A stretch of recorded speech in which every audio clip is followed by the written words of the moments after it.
Hey everyone, welcome back to the studio. We had Graham Drew with us last time talking about Raidon in Calgary, and a lot of you guys had some follow-up questions, so he's back. Thank you for coming in. Thanks for having me. I think what's going to happen, you're going to read me some of these questions, and I'm going to hammer through them. Sounds great. Let's do it. Let's get after it.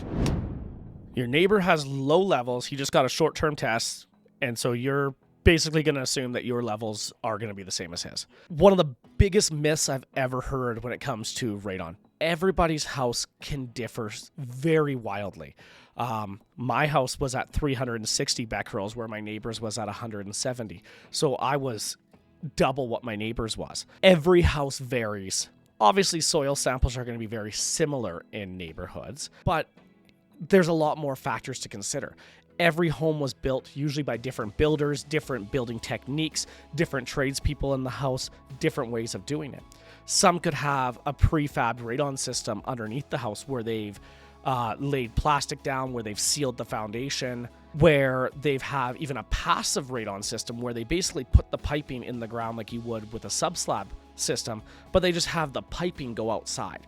And that's called a passive system. And all these factors could reduce the radon levels, where your house, for instance, might not have that passive system, might not have plastic under the slab, may not be sealed on the foundation. And it could be a different way, like the way that the soil is, you could have more traffic per se going up to your foundations rather than your neighbors. There's a lot of different factors. No way to really find out. Best way to find out is a short or long-term test. I recommend a long-term test for this one, because if the levels are variable, you might have tested your neighbor's house at the lowest point that they're going to be at. So you want to do that long-term test to see where it fluctuates over, a 3 to 6 month period. Hopefully that answers your question. I'll be doing a short-term test at your house probably tomorrow.